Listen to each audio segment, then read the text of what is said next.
Bueno, don Ricardo, primero que nada, agradecerle que me conceda esta entrevista, esta conversación.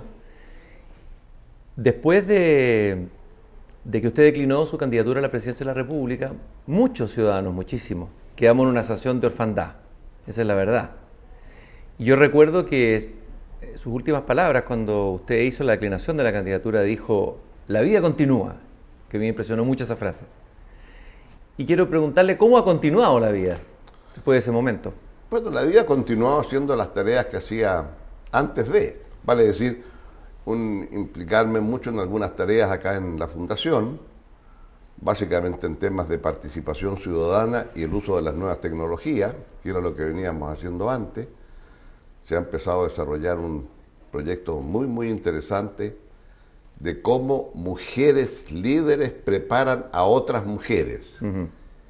Y ha tenido un éxito en las redes muy grande y hay que hacer una selección ahora de cuáles van a ser las mentoras para este programa. Y también compromisos internacionales que uno ha ido adquiriendo en la vida entre temas de cambio climático, el grupo llamado The Elders, que fundó Mandela, y que es un grupo de ex presidentes o que dirige en este momento Kofi Annan.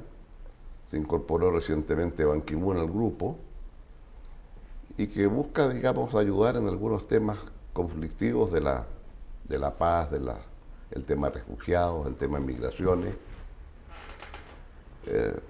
Soy miembro también del International Crisis Group, que cuando usted quiere saber qué pasa en un país, se mete al Crisis Group y va a tener la respuesta exacta. Un grupo muy competente, con personal partido en los principales lugares de focos del mundo, o sea, gente en Pekín, gente en Moscú, la sede está en Bruselas. Y eso obliga entonces a tener también una participación muy activa en esas esferas. Ahora, me imagino que ha pensado todo este tiempo y ha reflexionado sobre lo que viene. Hay una anécdota que me contó alguien una vez sobre Jorge Alessandri cuando venía y era inminente la derrota en la elección frente a Allende y empezaron a desaparecer todos los colaboradores en un momento. Tenía que dar una declaración y le pidieron a una nieta que lo fuera a buscar. Y no lo encontraba. ¿Dónde está el Tata? ¿Dónde está el Tata? Y él lo encontró en una biblioteca. Ahí estaba Jorge Alessandri, según contó ella, leyendo unos libros antiguos de historia. Entonces le dice: Tata, lo están esperando, tiene que hablar. ¿Qué es lo que está haciendo? Entonces le dijo: estoy estudiando para entender por qué perdimos. A mí me gustó mucho esa anécdota y me gustaría pedirle qué ha pensado usted, porque yo creo que es imposible que usted se desapegue completamente del sentido, porque le interesa el país, porque le interesa el futuro de la izquierda, de la centroizquierda, del sector que representa. ¿Qué ha pensado a partir de lo que ocurrió en el comité del Partido Socialista, de la declinación de su candidatura y lo que ha venido pasando ahora? Bueno, yo creo que todo tiempo tiene su explicación. A mí me parecía que era una situación difícil en la que se encontraba la coalición para poder ser capaces de desembocar en un solo candidato. Y muchos me dijeron: ¿por qué no intenta usted hacerlo? Y lo dije cuando señalé mi disposición para, si mi nombre servía de unidad, espléndido. Se implicaba involucrarme de nuevo en la actividad contingente, pero veía también que era muy importante, si no, se podía producir una división de la nueva mayoría. Y lo hice con el entusiasmo que tomo todas las cosas. Creo que lo más importante fue un grupo de gente de distintos ámbitos, muchos de ellos independientes, que participaron en elaborar un programa que para mí fue fundamental, porque ayudó a orientar y ordenar el debate. Ahora bien, eso se cumplió. Entregamos un programa y estoy muy contento cuando he visto que varios de los candidatos han tomado parte de aquello, y en buena hora. Entonces, a partir de eso, ¿qué he pensado? Uno, está claro que si mi propio partido pensaba que yo no era el más adecuado, bueno, quiere decir entonces que, como decía mi tío Ernesto, el horno no estaba para bollos, ¿no? Y por lo tanto, tomé nota de aquello y decliné, porque ¿cómo voy a pedir el apoyo de otros si los míos me dicen que no? Y creo que están en pleno derecho de hacerlo y desgraciadamente después lo que yo temía ocurrió. Vale decir, hoy día tenemos un candidato de, por así decir, Partido Socialista, el PPD, el Partido Comunista, Partido Radical y otros partidos menores, y una candidata por el Partido Demócrata Cristiano. Y eso creo que es muy negativo, pero en cierto modo querrá decir que el próximo 19 será la primaria entre estas dos candidaturas, y no, esperemos que después de eso haya una segunda vuelta y pueda producirse una convergencia. Ahora, sin embargo, lo que parece es que la crisis es mucho más profunda que simplemente un asunto de candidaturas electorales. Lo del Partido Socialista refleja una crisis profunda también de los partidos. Muchos, entre ellos yo, soy un simple independiente, no represento a ningún grupo, pensamos que usted debía seguir, yo sé que lo que hizo usted fue lo correcto dentro de la lógica que me dice, y no quedar atrapados los partidos. Los partidos hoy día parece que son mochilas que muchas veces perjudican liderazgos que tienen a veces una proyección mayor como el suyo, más allá del propio partido. Bueno, ¿Qué le pasó al Partido Socialista? ¿Cuál es la...? Yo creo que no es el Partido Socialista, yo creo que es más general. Digámoslo francamente en esta conversación, lo que estamos presenciando es una fractura muy profunda entre la sociedad chilena y las instituciones políticas y los partidos políticos y por ende la legitimidad de el tramado institucional chileno. No es exclusivo de Chile, es un fenómeno muy generalizado. Cuando usted está viendo lo que pasa en otros países, el hecho de que surjan populismos de extrema izquierda o de extrema derecha, como lo estamos viendo en países como Europa, sistemas políticos que eclosionan, como es la candidatura de Macron, que se termina imponiendo, ¿verdad?, sobre todos los partidos. Puede haber habido un conjunto de factores que lo explican, pero ahí está el fenómeno. O fenómenos como la elección del presidente de los Estados Unidos. Entonces, esta fractura también ha llegado a Chile. Y creo que el tema más complejo que tenemos es constatar que probablemente el número de electores, por desgracia, va a ser limitado. No va a ser lo que esperábamos ni lo que era antes. Y eso entonces yo diría que nos tiene que hacer meditar profundamente a todos. Sí, claro, el Partido Socialista, pero todos los demás también. ¿Cómo se hace para recuperar las confianzas? ¿Y cómo se hace para recuperar la confianza? Y yo creo que la única forma es, en primer lugar, que las direcciones políticas seamos capaces de plantear al país un conjunto de temas en los cuales por lo menos estamos de acuerdo. Es que lo que quiero decir es, cuando nos ven a todos en este debate que hay, ¿verdad?, a ratos de quién se adjudica el mérito de haber hecho esta o aquella línea de metro, eso no puede ser. La continuación de líneas de metro, por así decir, para usar una imagen, debe ser tarea de cada gobierno. Y usted construye sobre los hombros del que se fue. Y usted se va a ir y lo que va a dejar para que siga la construcción hacia adelante y en buena hora.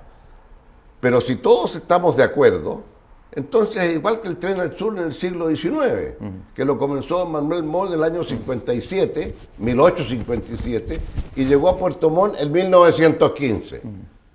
Bueno, y nadie se adjudicó el ferrocarril, ¿verdad? Cada hacía su parte. Entonces, ¿qué es lo que digo?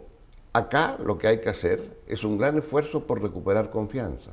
Ahora, eso es mucho más fácil hacerlo desde el poder, de poder convocar, que en una conversación entre nosotros que podemos dibujar un hermoso acuerdo, pero que con qué títulos usted lo plantea. Entonces creo que una elección como esta, a lo mejor, después de la discusión un poco farragosa que ha habido una cantidad enorme de debates, por ejemplo, como pocas veces en una elección. Pero me temo que los debates han clarificado poco al final. Y por lo tanto creo que ha llegado el momento de decir, bueno, terminada la elección, primera o segunda vuelta la que fuere, y quien quiera que fuera el elegido, la posibilidad de decir, bueno, ¿en qué áreas podemos tener convergencia y plantearle al país sobre esto haremos? Y por cierto, las primeras áreas que hay que converger es cómo resolvemos definitivamente. Se ha avanzado mucho el tema de política y dinero, porque también eso es un punto que nos afecta directamente. Ahora, no recurramos a Aristóteles, que ya planteó la relación política-dinero, que no era buena. Entonces digo esto ¿por qué? Porque pienso que lo que tenemos por delante son definiciones muy concretas de tipo electoral, están las fechas, está todo claro. Lo primero es si la ciudadanía va a estar disponible como para ir a resolver este conflicto, en qué magnitud, y ojalá sean muchos los que concurran. Don Ricardo, usted acaba de plantear el tema de la relación ética-política, que también la planteó Aristóteles. Sí. ¿Cuán importante es la decencia para usted y la ética en la política? Sin ética no hay justificación para la búsqueda del poder. Y claro, la búsqueda del poder sin un plan de acción concreto por el bien del país que usted aspira a servir es la peor de las corrupciones. Porque usted está buscando el poder por el ropel de significa la banda presidencial, porque se le van a cuadrar las Fuerzas Armadas, o está buscando el poder porque hay un conjunto de ideas que usted cree que son las mejores para el país y por eso aspira a gobernar, y en función de esas ideas usted las va a aplicar. Y esos ratos, esa ética tan simple se nos olvida. Ahora, la otra ética es la ética de los valores, la ética de una, yo diría, austeridad republicana bien entendida, en donde, claro, cuando usted entra al servicio público, no está en el horizonte ser rico, porque va a tener una remuneración adecuada, algunos dirán a veces exagerada, si es así, revisémoslo, pero de eso se va a vivir. Y por lo tanto, no estoy diciendo que el que se dedica al servicio público tiene que ser un monje austero. Lo que estoy diciendo simplemente es, bueno, como un profesional eficiente, y esa será su remuneración. Lo cual no quiere decir que no sea bueno que algunos sean innovadores y como resultado de sus innovaciones, bueno, tienen un pasar mucho mejor. ¿Quién puede criticar al señor Steve Jobs, verdad? O a Bill Gates. Entonces, eso es consecuencia, claro, de una innovación, de una capacidad en buena hora. Vargas Llosa tiene esa famosa frase en la conversación en la catedral sobre el Perú. ¿Cuándo se jodió Perú? La pregunta es ¿cuándo se jodió la política chilena? ¿Cuándo se bajó el umbral o la vara de esa ética de la que usted hablaba, que formaba parte como del etos republicano más profundo? ¿Cuándo comenzó a decaer eso? Por ejemplo, es frecuente escuchar hace mucho tiempo que se habla del mal menor. Voy a votar por este candidato porque es el mal menor. Voy a elegir esto porque es el mal menor. O se dice también, esto no es ilegal, aunque sea poco ético. ¿Hay algún momento que uno pueda distinguir que se produce una... o siempre fue así y antes no lo veíamos? Algo de ambas cosas. Cosas que ayer se parecían permisivas, hoy no nos parecen permisivas. Pero más importante, yo creo, es que se ha ido perdiendo. En la segunda vuelta es compleja, porque en la segunda vuelta, dicen los franceses, que en la primera vuelta usted vota con el sentimiento, con el corazón. Con la convicción también, ¿no? Y la convicción, esto es lo que me gusta.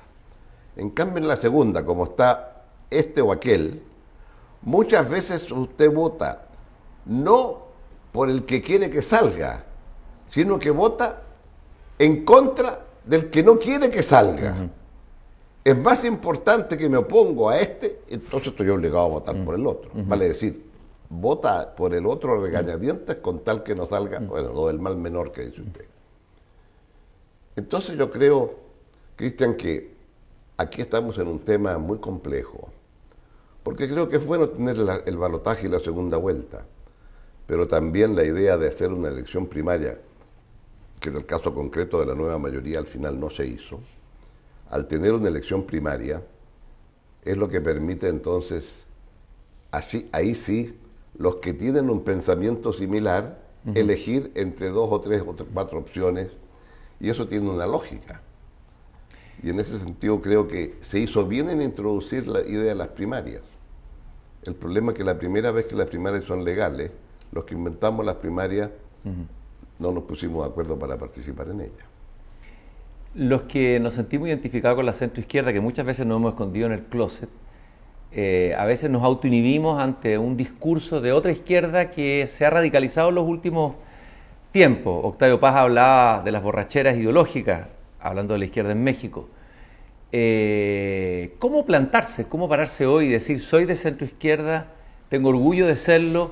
Hay una épica también en eso, me estoy pensando sobre todo en un electorado más joven, pero no autoinhibirse como con culpa en las conversaciones, a veces en los asados de amigos de izquierda, de repente hablar, no sé, incluso de su figura o de rescatar el legado de lo que fue las décadas de la Concertación. Inmediatamente desde la misma izquierda empezaba el fuego amigo y uno tendía a inhibirse. A ver, ¿cómo pararse hoy? ¿Cómo plantarse con orgullo y con una épica? Bueno, cuando me hablan de más joven, yo estoy haciendo una distinción últimamente. Ajá. Los jóvenes que a uno todavía le dicen presidente o don Ricardo, y la sub-30 dice Ricardo. Ya. No entienden otra forma de hablar con un señor que decirle Ricardo. Antes de ayer estuve en una presentación de un libro que se hacía en Valparaíso y se me acercó un joven que me dijo que era periodista de uno de los diarios.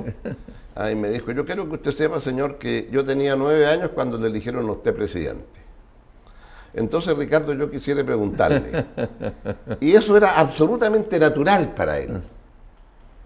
Bueno, yo creo que esos jóvenes, cuando me hizo un par de preguntas, yo le dije, esa va a ser tu épica, no es la mía. O sea, tu épica va a ser vivir en un mundo que cambia con tal rapidez que las recetas del siglo pasado no te van a servir. Y yo creo que hay muchos que en verdad están mirando hacia atrás con una mirada un poquito nostálgica de los 60 y los 70. Pero los 60 y los 70 corresponden a un otro mundo. Lo que ahora tenemos, cuando a usted le dicen que de aquí a 25 años, más o menos en algunos países el 40% de los empleos actuales van a desaparecer. Entonces estamos enfrentando una otra realidad. Las nuevas tecnologías de la comunicación nos colocan a todos en un plano de una gran horizontalidad. En el pasado nunca ocurrió eso. Y por lo tanto, esa horizontalidad obliga a aprender a escuchar mejor y cómo generar espacio de participación de manera que esa ciudadanía que quiere ser escuchada no tenga que hacer lo que hace hoy día, ponerse de pie e ir protestando por las calles hasta llegar a la plaza. ¿Cuál va a ser la institución política que va a reemplazar la protesta en la plaza por una necesaria obligación de escuchar a esa protesta? Y aquí yo creo entonces que va a haber una forma distinta, porque siempre tiene que haber una representación, alguien que toma la decisión, sea un sistema presidencial, un sistema parlamentario, alguien toma la decisión. Lo importante es que esa toma de decisión se hace en contacto con la ciudadanía. Hay instituciones que ya han surgido para eso. Entonces yo digo, mire, estos nuevos sectores que aparecen así con esa forma de mirar, no perciben que hay que estar inserto en el mundo de hoy. Cuando usted ve la relación entre un poder que sube como China y un poder que ve con preocupación lo que ocurre y que tiene un presidente que se retira de la escena mundial, porque eso es lo que está haciendo en la práctica Trump. Bueno, pero el mundo sigue adelante. Se va a firmar, ¿verdad?, seguramente en esta reunión de APEC, un acuerdo de asociación transpacífico sin Estados Unidos. ¿Y quién entró de inmediato al acuerdo? China. Pero estamos viendo los cambios aquí. En consecuencia, ese es el mundo en el cual usted va a actuar. Y yo, por lo tanto, reivindico dos cosas. Primero, reivindico lo que hemos hecho, porque estos sectores emergentes, cuando usted abre el diario y dice, este año aumentó en 17% la venta de automóviles. Bueno, es decir, recuerdo haber llegado a Arica, después estuve en Iquique, y me reclamaron que las viviendas sociales que se construyeron en la década del 90, las habían hecho todas sin espacio para el auto. Y yo le dije, tienen toda la razón ustedes. Lo que pasa es que en el año 90 nadie pensó que ustedes hoy día iban a tener auto. Ahora, usted hablaba antes, quiero tomar una cosa que dijo de que la segunda vuelta hay que unirse y plantearle al país algunas cosas. El problema es que uno ve, a veces en candidaturas del propio sector, que no hay ni siquiera una sola idea. Incluso a veces uno ha visto hasta ausencia de programas. Entonces, ¿cómo ponerse de acuerdo en torno a qué? Porque si no hay ideas, ¿cómo podemos construir algo, una alternativa política seria para presentar a la ciudadanía? Bueno, yo creo que aquí tenemos que tener ciertas ideas básicas. ¿Qué vamos a hacer en infraestructura? ¿Por qué le puse lo del metro? Porque con la inauguración de esta línea nueva se puso de moda, ¿verdad? Bueno, alguien me decía que cuando abrieron a las 4 de la tarde en Cerrillos el metro, primero se pusieron a cantar la canción nacional espontáneamente. Después se emocionaron cuando vieron las instalaciones y lo que era. Y en el fondo lo que sintió esa gente es que ellos en Cerrillos tenían acceso a una estación tan bonita, entre comillas, como la podía tener acá en el Barrio Alto. ¿Te das cuenta? Eso tiene que ver con la dignidad del ser humano. De decir, claro, todos tenemos que ser iguales en dignidad. Y por lo tanto, tengo derecho a esta estación. Siente entonces que la sociedad los está valorizando de una manera distinta. Y si yo me voy a hacer alguna autocrítica, que hay muchas, ¿verdad? Yo diría, ¿por qué el metro en Maipú lo terminamos en la plaza de Puente Alto y no lo terminamos en Bajo de China, que queda 3 kilómetros más allá? Y por eso, ahora, en uno de los puntos que dije, bueno, quiero extender el metro en 3 kilómetros aquí. O sea, se va a hacer ahora cuando se haga la línea 3, que llega hasta Renca, bueno, va a llegar a Quilicura, y planteé que no llegue a la plaza, que siga, porque eso creo que es muy importante. O sea, cómo usted hace también de la infraestructura inclusiva para todo. Ahora, esto es en Santiago. ¿Y qué me dice de Valparaíso y Viña y Quilpué? ¿Y qué me dice de Concepción? En donde ahí, claro, el Biovías, que va a ser lo fundamental. Lo primero de lo primero, es el puente sobre el Biobío, porque el actual es de 1870 y tanto. Ha llegado el momento de pensar algo nuevo. Este tipo de cosas, si usted los plantea y dice, a ver, ¿estamos todos de acuerdo que en los próximos 10 años vamos a hacer esto? Y no que ocurra lo que ocurre ahora. El presidente Piñera, en su primera administración, bueno, había señalado a la presidenta Bachelet de la línea 6. Y él dijo, no, tengo una idea, hay que estudiarlo más a fondo. Y lo estudió durante 2 años. Me parece muy legítimo que lo quiera estudiar. Pero, ¿qué resolvió después de 2 años? Que había que hacer la línea 6 y además la 3. Bueno, en buena hora, porque quedó por lo menos anunciado. Y a la presidenta ahora dice, vamos a hacer la línea 7. Cuando todo esto termine, la línea, ahora, con la línea 7, que sería por ahí por el 2022, por ahí, 23, terminada, estaríamos en 160 kilómetros de metro. Necesitamos llegar a 300. ¿Nos podemos poner de acuerdo que en los próximos 10, 15 llegamos a 300? ¿Podemos decir que en materia de adultos mayores, de aquí en adelante, dado que por definición se está viviendo más y cada vez con más pildoritas, a partir de los 65 años o lo que fuere, el Estado directamente provee los medicamentos? O sea, veamos, ¿nos parece digno eso? Para que haya la vejez digna y por lo menos el temor al medicamento, y eso sale más barato, etcétera, etcétera, como en los países europeos. En los países europeos todos lo tienen. Bueno, si eso lo hacen, bueno, a ver, ¿estamos de acuerdo? ¿Cómo le hacemos? Y así como eso, ¿qué ámbitos usted puede decir? ¿Estamos de acuerdo que tiene que haber fibra óptica para tener entonces la verdadera electricidad del siglo XXI? ¿Y cómo le hacemos entonces? O sea, grandes temas que permitirían decir a la ciudadanía, nos hemos puesto de acuerdo en esto. Don Ricardo, de alguna manera se puede decir que la izquierda se radicalizó en su discurso y en vez de rescatar lo que se había hecho en su gobierno, en el gobierno de Elwin, en los gobiernos de la Concertación, como que del mismo sector empezaron a demoler, incluso ideológicamente, lo que se había construido. ¿Hubo un mal diagnóstico? Carlos Peña plantea que hubo un mal diagnóstico, que no se vio lo que estaba pasando en la sociedad chilena. ¿Hubo una izquierda que se equivocó en el diagnóstico? A ver, yo creo que hay dos cosas acá. Lo primero, las limitaciones para llevar a cabo determinados temas. El caso de la educación, ¿verdad? En el sentido que la educación se planteó a partir de la ley orgánica que deja la dictadura como herencia y nunca se colocó en primer lugar cómo cambiamos esa ley orgánica y no se planteó nunca en serio porque sabíamos que la derecha que tenía mayoría, ojo, hasta el año 2006, para decir hasta mi presidencia, siempre el presidente estuvo en minoría porque no teníamos mayoría en el Senado por los senadores designados. Entonces, si uno dice, voy a cambiar la ley orgánica, sabía que no tiene ni los quórums ni los votos. Entonces buscaba caminos. Se estableció entonces decir, vamos a establecer una agencia de acreditación para ver cuáles universidades son buenas. Cuando creció la matrícula enormemente, entonces se dijo, bueno, para poder pagar va a haber crédito fiscal, con aval del Estado. Sí, pero ese crédito tiene que ser universidades acreditadas, si no, no. Bueno, la agencia acreditadora prácticamente las acreditó a todas. Entonces, se fue creando un conjunto de elementos que, claro, lo que usted puede hacer con 8.000 o 10.000 dólares por habitante es distinto de 25.000.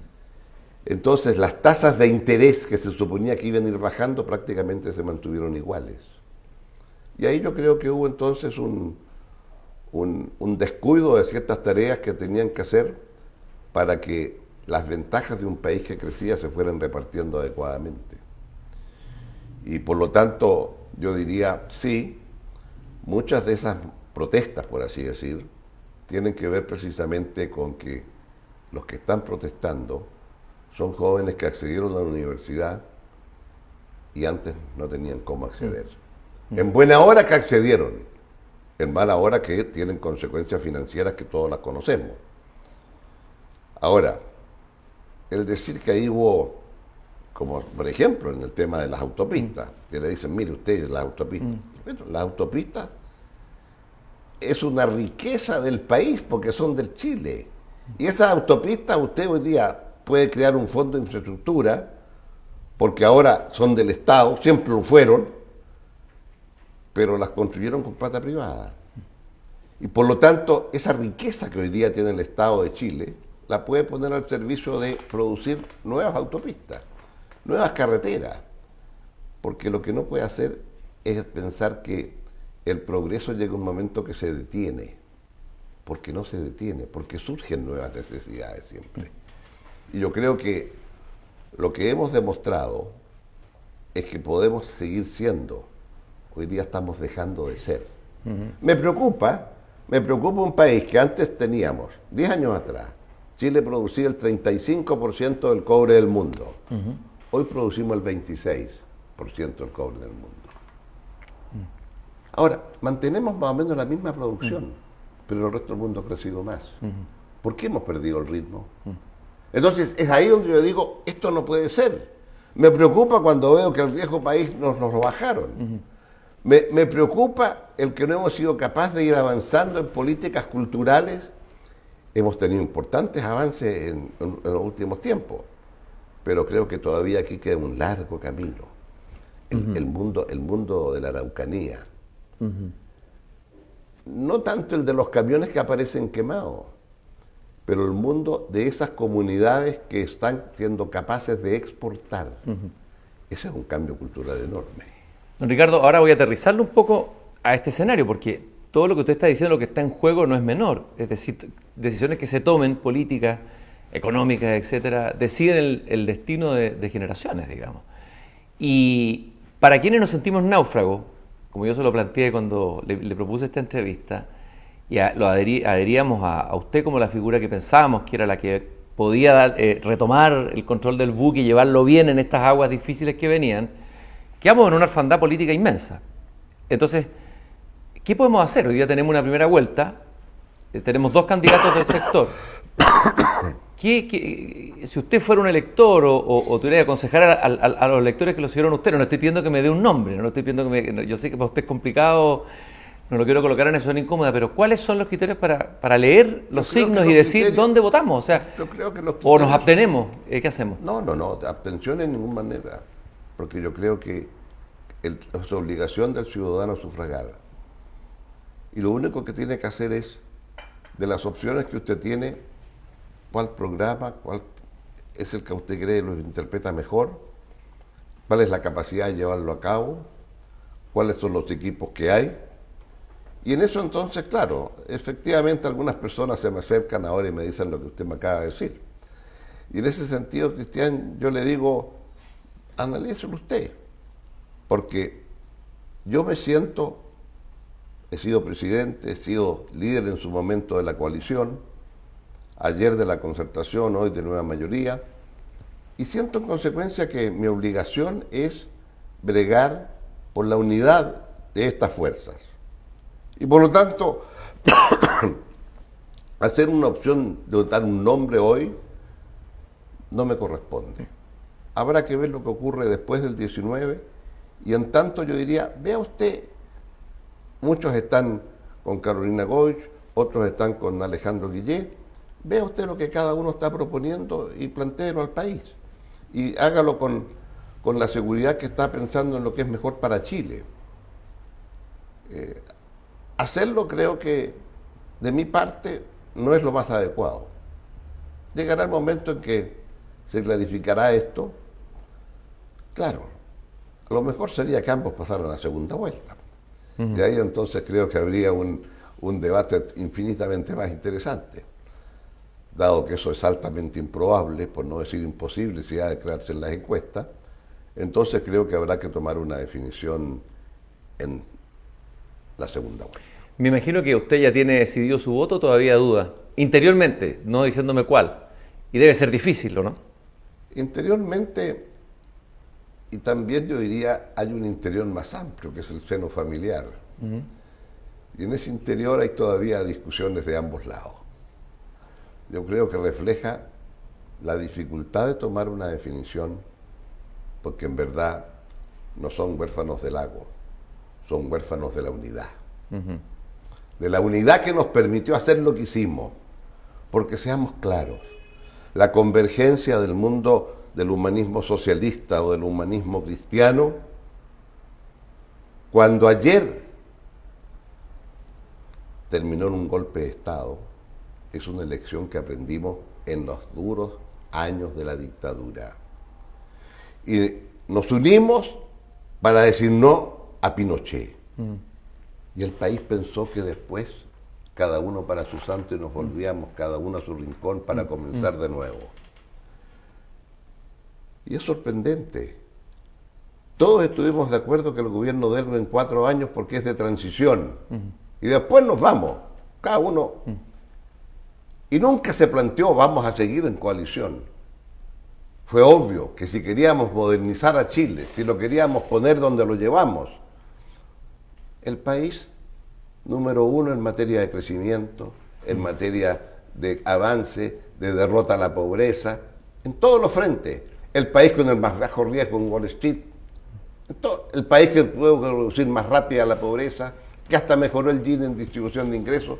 Bueno, ese país, producto de la convergencia de estas dos fuerzas mayoritarias. Y eso es lo que tenemos que aprender a cuidar también. Porque ambos aprendimos, los de allá y los de acá, que teníamos que ceder para encontrar el mínimo común denominador. Y a ratos algunos creen tanto en su verdad que no quieren escuchar la verdad del otro. Pero es que sin la verdad del otro, usted no tiene la fuerza suficiente para imponer sus ideas en un país democrático, amplio y diverso como es Chile. La dimensión ética, la que hablábamos recién, puede ser un elemento importante para decidir el voto. Sin duda, creo que sí. Porque la dimensión ética también es lo que refleja la convicción de aquellos que van a dirigir un país. Y por lo tanto yo creo que son muchos los elementos. Y estos elementos que han empezado a surgir en algunos ámbitos son elementos que no pensábamos que iban a surgir en la sociedad chilena. De alguna manera la izquierda tuvo siempre una suerte de capital moral en Latinoamérica en general, pero me da la impresión que la izquierda ha ido perdiendo su capital moral y su capital ético. A la luz de los escándalos de corrupción, no sé, lo que ha pasado en Argentina, ¿para qué voy a enumerar la larga lista? Y ese me parece un hecho grave e importante, que la izquierda haya perdido o vaya deteriorando su capital moral. Siempre la izquierda entendía que el capital moral era la lucha por la dignidad del ser humano, que poníamos al ser humano en el centro de nuestras preocupaciones. Y eso es lo que nos daba la autoridad moral. Algunos lo exageraron a tal extremo que, so pretexto de aquello, terminaron en dictaduras, ¿no?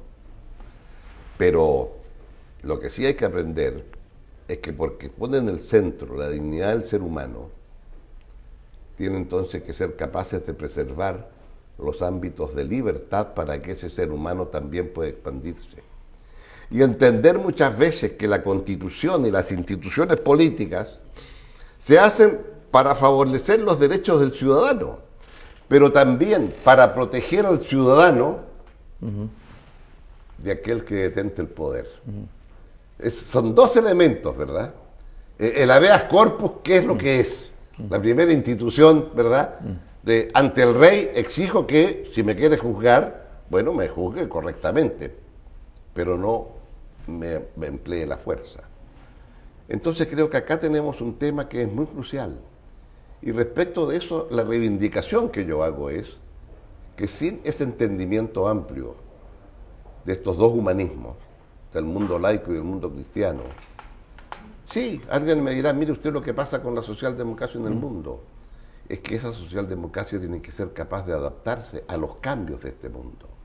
Y la socialdemocracia, que nace como resultado de la revolución industrial, y los proletarios del mundo unidos, y el asalariado y el sindicato, bueno, da cuenta ahora de un mundo laboral absolutamente diferente, y por lo tanto, la socialdemocracia del siglo XXI va a tener los valores de la del siglo XX, pero no los instrumentos ni las modalidades que tiene. Tal vez el mundo ha cambiado tanto, tal como usted lo está describiendo, tan vertiginosamente, en términos de paradigma, que uno podría pensar que los partidos que existieron ya no son adecuados para estos nuevos tiempos, que habría que casi inventar tal vez un nuevo partido, una nueva fuerza que diera cuenta, así como se inventó el PPD en una circunstancia determinada, tal vez ya los partidos que tenemos ya no sirven para el mundo. Muchos han planteado ese tema, ¿verdad? El tema es, muchos han planteado, por ejemplo, que los partidos no fueron capaces de dar cuenta de las nuevas realidades como el cambio climático, el tema ecológico, y surgieron los partidos verdes entonces, o sea, partidos con un propósito, porque se suponía que el partido era la respuesta a todas las necesidades de una sociedad. Y de repente ocurre que la sociedad sea tan compleja, porque claro, si en el día de mañana usted va a reemplazar al trabajador por robots, y un candidato en Francia le propuso que había que poner impuestos a los robots, ¿no? Como una forma de defender la fuente de trabajo. Está bueno. ¿Verdad? Yo digo, no, yo le pongo impuestos a los robots, dijo. Quiero defender. Bueno. Pero eso también, el sindicato unía a todos los que estaban bajo un mismo techo trabajando. ¿Cuántos ahora trabajan desde su casa con el computador? ¿Y cuántos van a poder seguir haciéndolo de esa manera? Y en consecuencia, ¿qué sentido va a tener el horario de trabajo, las 8 horas semanales, etcétera, etcétera? ¿Cómo usted va a ir, lo que va a ocurrir a la larga, usted va a ir disminuyendo la jornada laboral y el problema que usted va a tener es el ocio? Entonces son otro tipo de temas los que va a abordar. Y claro, muchas cosas yo creo que hoy día se levantan como banderas muy indispensables y son así. Pero el discurso... Pero el discurso tiene que ser distinto. Sí, pero por eso, hay un discurso que no ha cambiado, uno tiene la impresión, usted hablaba un discurso sesentero, digámoslo, lo voy a decir yo de manera más brutal, un discurso trasnochado. Hay una retórica trasnochada. Que no da cuenta de estas realidades nuevas. Faltan ideas nuevas, faltan nuevas fuentes, falta una reflexión política nueva, un pensamiento político nuevo tal vez. Bueno, yo creo que eso está en proceso de evolución, o sea... La cantidad de reuniones, se me preguntaba qué ha hecho después. He estado en por lo menos 4 reuniones del mundo socialdemócrata internacional en donde este ha sido el tema. De cuáles son los nuevos elementos. Y claro, y los nuevos elementos son, ¿cuánto le van a cambiar las políticas públicas con las nuevas tecnologías? ¿Cuánto si un cirujano con los robots puede hacer 4 o 5 operaciones simultáneas y lo único que está viendo en el computador es que cada robot esté haciendo lo suyo? Entonces son formas distintas de aproximación a lo que parecían temas que ayer eran casi insolubles. Entonces es aquí donde yo digo, ¿cómo somos capaces de ayornar? Y claro, no me cabe duda que el debate de las nuevas fuerzas políticas que van a surgir es un debate que está a la vuelta de la esquina. Aquí estamos embarcados en un debate electoral que termina y tiene fecha de término, si no es el 19 de noviembre, será el 17 de diciembre. Pero a partir de ese momento va a haber que ponerse a tono con el cambio de época que yo digo que hay. Hacerse cargo de la fractura que existe entre las instituciones políticas y lo que tenemos. ¿Cuáles van a ser las nuevas instituciones políticas? Y ese va a ser el debate. Y en ese debate entonces, creo que es un debate abierto, porque ese debate busca los principios que hemos tenido siempre para poderlos desarrollar con las realidades y las herramientas de hoy. Y creo que las herramientas de hoy tienen muchos más grados de libertad para poder avanzar más rápido. Y lo que yo pediría simplemente es que las nuevas generaciones, los que a uno le dicen Ricardo, no me cabe ninguna duda que ellos tienen una mente mucho más abierta que aquellos que todavía tienen reminiscencias del siglo XX, simplemente porque para ellos el siglo XX no les dice nada. Cuando yo lo escucho hablar, me doy cuenta que estoy frente a un político, pero no en el sentido negativo, porque hoy día la palabra política para la mayoría de la población tiene un sentido negativo. Lo importante que es ser político para dirigir un país. Y hoy día se ha ido entrando en la política la influencia de lo mediático. Y muchas veces aparecen figuras que no son políticos, que no tienen trayectoria política, que de repente irrumpen en las encuestas, pero no tienen el tonelaje para enfrentar los desafíos que tiene un país. Y a mí me parece que el tema no es sacar a los políticos para traer figuras mediáticas, sino que es tener mejores políticos. No sé qué le parece a usted eso. Es un proceso de preparación larga. Ayer hubo renovación en la Universidad Católica. Y la nueva presidenta hizo una afirmación que me gustó mucho. Le preguntan, ¿cómo es que una educadora de párvulos, de la carrera educadora de párvulos, termina de presidente de la escuela? Y ella dice, bueno, porque yo pensé que ejerciendo mi profesión puedo influir en la formación de 30 jóvenes. Pero me di cuenta que si participaba en política, podía entonces introducir, si me preparo, cambios mayores. Esta dirigente estudiantil estaba consciente que en la política, es la política lo que permite introducir cambios mayores. Entonces la política es una actividad muy seria, porque claro, es la búsqueda del poder y desde el poder incidir en los cambios que se quiere hacer.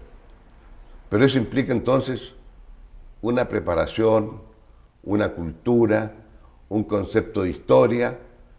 Yo siempre digo... Y una experiencia política también. Bueno, una experiencia del hacer, ¿verdad? De cómo hacer, que no es fácil. Que no es fácil, ¿verdad?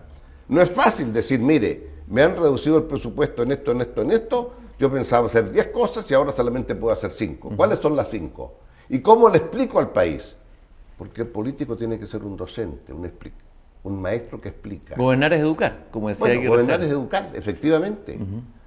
Porque usted gobernando tiene que explicar que de las 10 cosas va a hacer solo 5 y las otras no las va a poder hacer por razones 1, 2, 3, 4. Lo peor es no explicar lo que viene. Yo dije que iba a tener 200.000 empleos el primer año y en septiembre me di cuenta que no lo iba a lograr. Y usted puede ir a la televisión y explicarlo. Pero cuando usted lo explica y lo explica bien, la gente lo entiende. Entonces, lo que yo creo que es fundamental es tener conocimiento de ciertos números básicos. ¿Cómo Chile se inserta en el mundo? ¿Qué rol este pequeño paísito tiene? ¿Por qué es tan importante entonces tener buenas relaciones dentro de la región? Porque como región podemos incidir en el mundo. Solos no. Y el mundo del futuro es un mundo de países continentes. Porque fíjese usted, por primera vez el poder está yendo de un país grande, continente como Estados Unidos, a otro país continente. Antes el mundo iba de España para Francia, de Francia para Inglaterra. Ahí chiquitito. Ahora no, es otra escala. Y usted ve que se asoma en lontananza a la India. Y la India, ¿en cuánto tiempo va a llegar a tener, va a sobrepasar a China el número de habitantes de aquí a 20 años? Impresionante, claro. Entonces, en ese momento, el mundo va a ser ¿qué? Manejado por Estados Unidos, por China, por la India. Los europeos se sacan adelante de la Unión Europea. ¿Y nosotros qué? Entonces, ahí yo digo la política internacional. Bueno, ¿cómo hacer una política de América Latina? ¿Y cómo desde ahí tenemos entonces que incidir en el resto?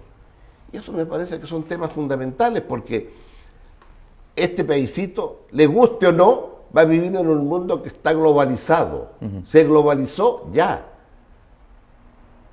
Terminó el concepto de distancia y el concepto de tiempo. Antes estábamos a tantas horas, todo es automático, ¿verdad? En el computador es automático. Entonces, en este mundo global, el tema es cómo se para Chile.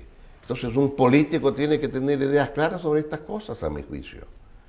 Y en eso yo siempre he dicho, a lo mejor fíjese en el sistema de primer ministro y parlamentario, donde hay un debate todas las semanas y donde el primer ministro, el que dirige, está obligado toda la semana a responder a las embestidas de sus pares que lo llaman al orden.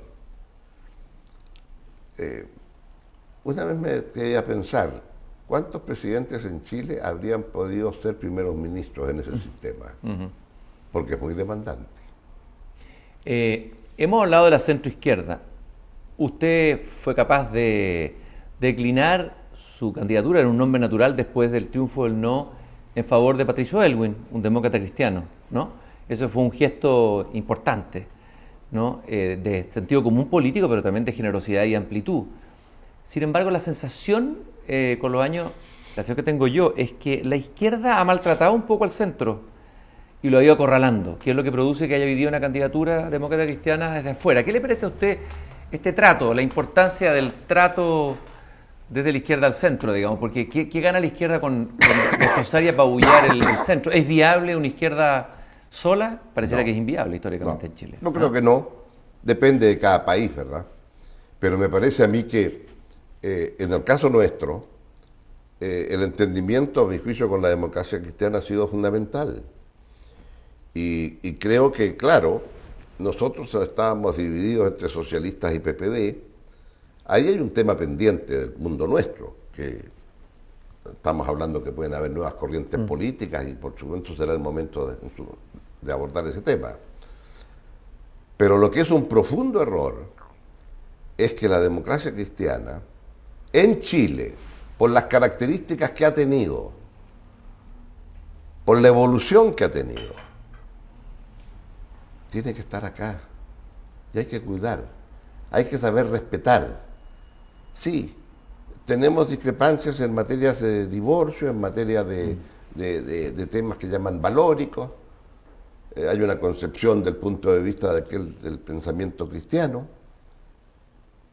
pero creo que también tenemos un papa bastante moderno, ¿no? Entonces, ubiquémonos.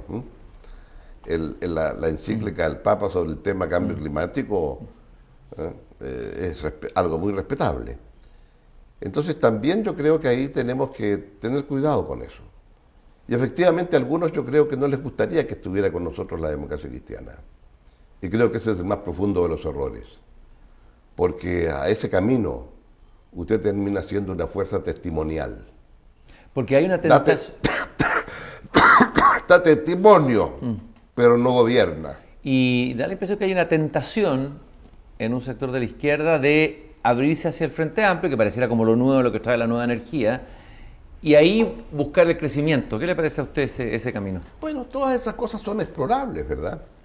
Habrá que ver también cómo evoluciona el Frente Amplio, que es un proceso, ¿cómo diríamos? Un proceso en elaboración todavía, en formación. Hay que ver cómo decanta aquello, ¿verdad? Y esas cosas las vamos a saber después del 19 de noviembre. A lo menos desde el punto de vista de lo que significa, desde el punto de vista de fuerza electoral. Lo único que diría yo es que las cuentas que saca cada uno de nosotros lo hagamos con el cuidado y la reflexión que no fuimos capaces de encantar a los chilenos. Y por lo tanto, las elucubraciones se van a hacer en torno a ese pequeño grupo que me temo que va a ser inferior al 50%, desgraciadamente, de los que tenían derecho a voto. Y por lo tanto, las cuentas que saque aquel que gane, que no sean tan alegres que cree que tiene el poder omnímodo para hacerlo, porque ganó, porque no es el caso, porque en democracia la gran ventaja, el que hoy es mayoría, mañana puede ser minoría.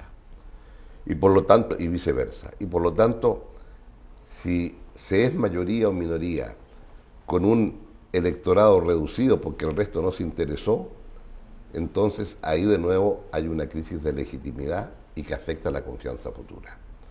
Y por eso creo que abordar el tema de esta fractura social entre la élite gobernante y los gobernados es tal vez el tema más importante del próximo gobierno. Yo escribí una columna sobre lo que pasó en el Partido Socialista cuando usted perdió esa elección, que a muchos nos llamó la atención. Se comentó mucho después, digamos, el que se haya votado en secreto. No tiene para qué usted decirlo, lo digo yo, fue un espectáculo patético el que dio el Partido Socialista, lamentable, desde mi punto de vista. Y me recordó mucho lo que le había pasado a Salvador Allende en algún comité central anterior en otro momento de la historia. De alguna manera se repetía algo que ya se había vivido hace muchas décadas atrás. No sé si usted pensó en eso. Bueno, claro, en la historia del partido está el año 51, 52, en esa elección presidencial, en donde un segmento mayoritario del Partido Socialista pensó que la solución era el general Ibáñez, el general de la Esperanza, y Salvador Allende se planteó como una minoría, se opuso a ello y se salió del partido, y fue la primera aventura presidencial de Salvador Allende del año 52, que al final terminó siendo el germen de lo que después iba a ser el triunfo de la Unidad Popular. Pero son situaciones políticas diversas, los mundos han cambiado mucho, y yo lo único que diría es, en política también consiste en dar... Porque si usted es líder, tiene entonces que ser consecuente. Porque creo en la unidad de lo que hemos hecho, me he mantenido como he mantenido sin decir Goich o Guillet.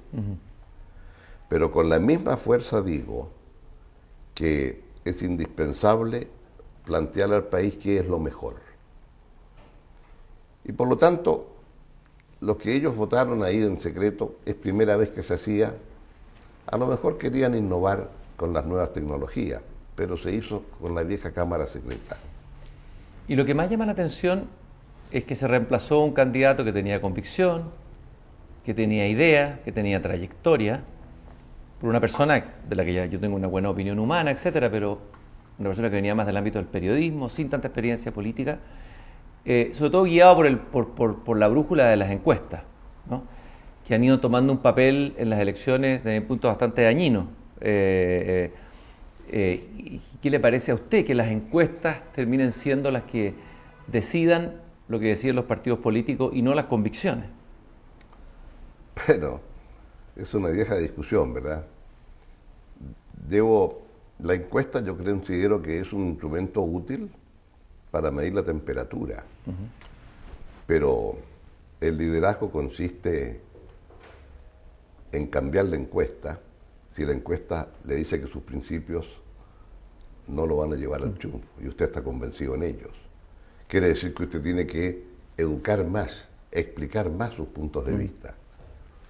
porque quiere decir que si están votándolo en contra, usted no ha sido capaz de darle explicación adecuada. Y eso es lo que me parece a mí que es lo que debe ser nomás. Pero en todo caso ya son historias antiguas y ahora hay que mirar hacia adelante y con optimismo lo que tenemos por que construir entre todos. ¿Y hay elementos para tener optimismo desde este sector? En el escenario con el Yo creo que sí, yo creo que sí. Después que había un grupo muy significativo de gente, los que trabajaron en el programa, la gran mayoría, nos hemos seguido reuniendo y queremos seguir pensando en el país con este tipo de proposiciones ante el país, que me parece que es la forma de alimentar también a los que están en la política contingente. Alejandro Foxley aparece hablando de una segunda transición, una idea que se robó Piñera y la presentó casi como propia o como lo suele hacer. ¿Qué le parece a usted esa idea de Foxley de una segunda transición? ¿Estaría de acuerdo en qué consistiría esa segunda transición? Esa segunda transición para Foxley tiene que ver fundamentalmente con lo que se llama la trampa de los países de ingreso medio.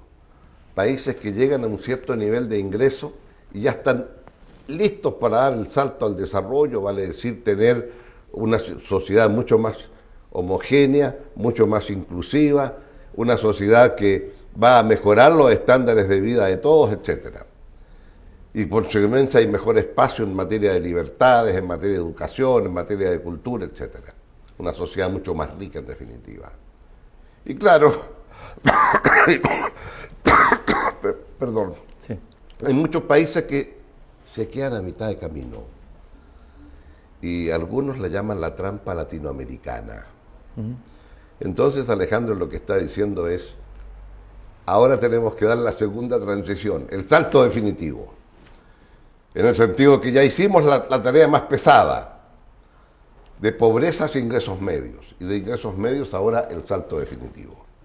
Y en ese sentido creo que hay, y hemos tenido, entre paréntesis, con el grupo de Alejandro Foxley, un par de seminarios muy ilustrativos, precisamente sobre estos temas.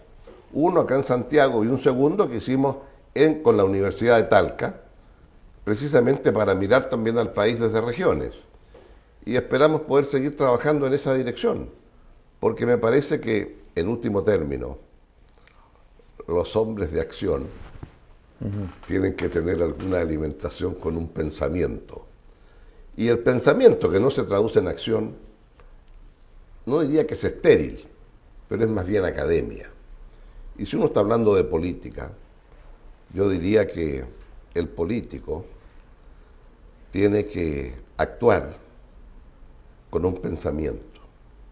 De igual modo que el pensador debe pensar pensando que ese pensamiento mañana debe ser acción. Y así como usted decía que el pensamiento sin acción es academia, la acción sin pensamiento, ¿qué es lo que es? La acción sin pensamiento es populismo, porque es cualquier cosa. Ni siquiera usted sabe a dónde los va a conducir. Michel Rocard. Lo grave es que no se dan cuenta algunos. Michel Rocard, sí. No, Michel Rocard, que fue competidor interno de Mitterrand, usted lo sabe, Sí. fue su primer ministro también, decía a propósito de todo el conflicto islámico, de repente les estalló en la cara a los europeos la migración, dice, bueno, esto pasó porque los políticos no estaban estudiando, sino que estaban tuiteando. ¿Qué le parece esa afirmación de Rocard? Bueno, va en línea con lo que dijo en un momento Mitterrand. Un poco presuntuosamente dijo, creo que voy a ser el último presidente de Francia. Después van a venir contadores. ¡Qué bueno! Entonces, claro, Sí. efectivamente, el tema de la irrupción de la religión en la política europea, hubo un político chileno que fue embajador en Turquía, Julio Subercaseaux. Sí, Julio Subercaseaux, sí, sí. Y Julio Subercaseaux llegó de Turquía y me fue a ver y me dijo, Ricardo, estoy preocupado. Muchos piensan que va a haber un problema religioso con el Islam en el próximo siglo. Y de eso hablé mucho con el nuncio en Ankara, Turquía, cuando yo era embajador allá. Fue el primero que me habló del tema religioso.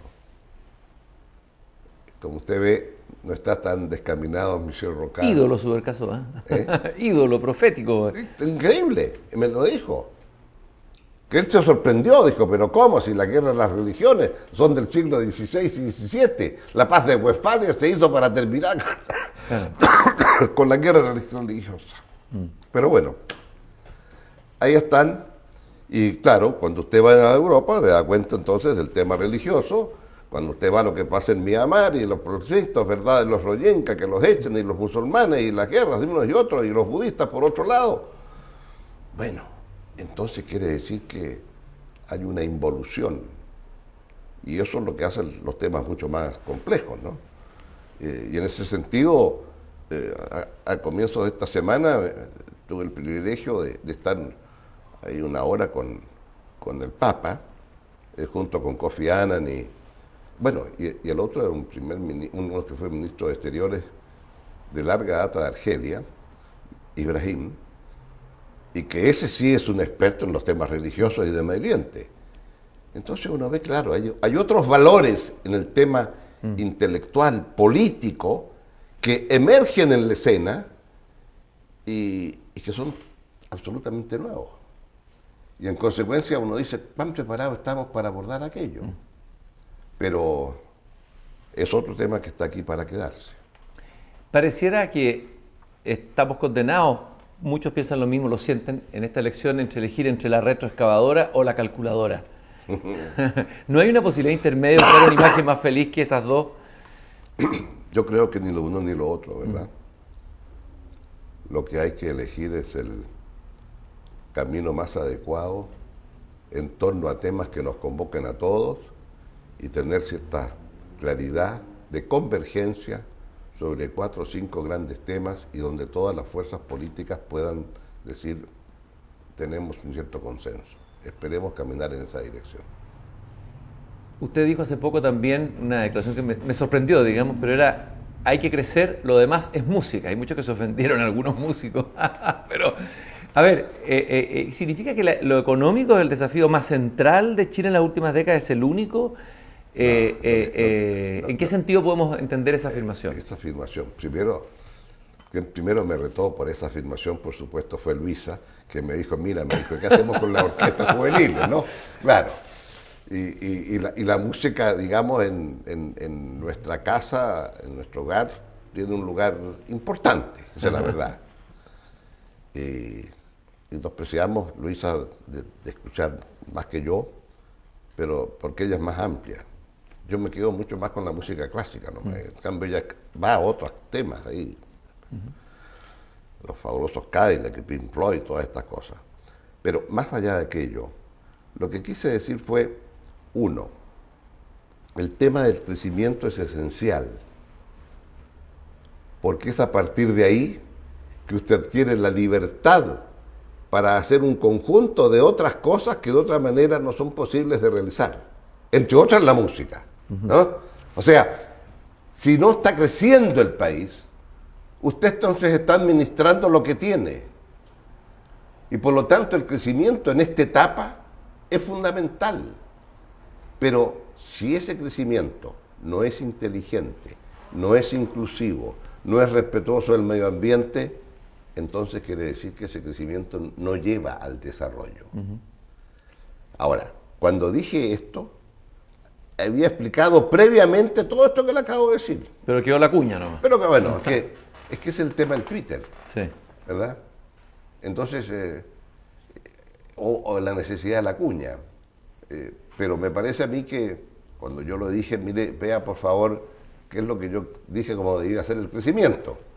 Y establecí el crecimiento inteligente, inclusivo, sostenible. Inteligente hay que agregar valor. No basta solamente exportar el cobre como está si usted no le agrega valor.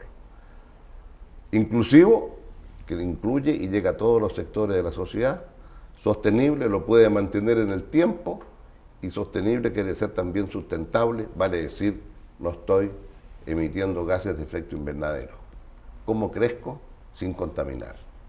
Menudo desafío. ¿Y crecimiento sin ética es posible? Porque hemos tenido países que crecen y la ética se va al suelo y los países se enfrentan con problemas como están varios, Brasil y otros, ¿no? No, yo creo que la ética es la clave de la actividad pública. O sea, ese es el elemento ordenador básico. Así como el elemento ordenador básico, es decir, creo en un sistema democrático con tales características, o creo en un sistema electoral con tales características, bueno, evidentemente que el conjunto de principios éticos y morales son fundamentales para esa actividad, porque es una actividad que usted pretende moldear la sociedad. Y la sociedad que va a emerger de las políticas que usted implemente tiene que ser basada en principios éticos y morales muy fuertes, especialmente para aquellos que a lo mejor somos un poco religiosos. Y en consecuencia el tema de la ética y la moral, porque hay religiones que le ordenan, por así decirlo, ¿no?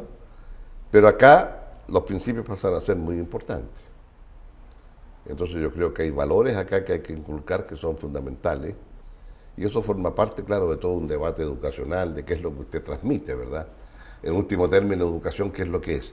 El conjunto de conocimientos y valores, principios que una generación le transmite a la próxima. Y eso yo creo que el elemento fundamental en política es los principios. Después de la segunda vuelta, soñemos un poco, para dar esperanza a todo este sector huérfano del que hablábamos al comienzo de la elección. ¿Qué va a ser lo importante ahí? Habrá que reconstruir, porque pareciera que el sector está fragmentado, está bastante en ruinas. Hay que reconstruir, hay que tomar un contacto con las nuevas generaciones, la necesidad de poder transmitir experiencias, la necesidad de, porque a las nuevas generaciones no hay que explicarle el mundo que viene, lo conocen mejor que uno, a la sub-30 me refiero. Eso que cuando hablan por teléfono le sacan del aparatito y ya han marcado el número, se da cuenta, pues marcan, uno anda mirando cómo marcan esto, y eso yo creo que eso es lo que está de por medio. Entonces, cómo se establece ese vínculo de unos y otros, y eso es lo que tenemos que trabajar. Y es lo que yo he venido haciendo en este tiempo. Aquí, por ejemplo, me ha tocado tener reuniones con muchos jóvenes de muy distinto origen. Hasta una vez que se nos ocurrió reunir a jóvenes de la comunidad judía y la comunidad palestina. Me impactó mucho, porque yo pensé que había mayor posibilidades. Sus padres conversaban siempre, ¿verdad? Pero producto del conflicto, sus hijos ya están... Al final, por ejemplo, les propuse, nos sacamos una foto y pidieron sacarse fotos separadas. Wow. Entonces al final yo les dije conforme, con una condición, que después nos sacamos una conjunta. O sea que hubo que negociar aquello, me reveló que... Pero ese es el mundo nuevo que está emergiendo producto de estos conflictos. Don Ricardo, bueno, quiero agradecerle que esta invitación que le hice, muy personal, de un laguista huérfano, que quería saber y buscar señales o tener luces para lo que viene, y yo creo que usted de alguna manera las ha dado en esta conversación. Muchas gracias por haber compartido y dar parte de su tiempo, y lo echamos de menos. Eso hay que decir, se lo digo de parte de muchos ciudadanos. Uno siempre se queda dando vueltas por ahí, porque la vida continúa.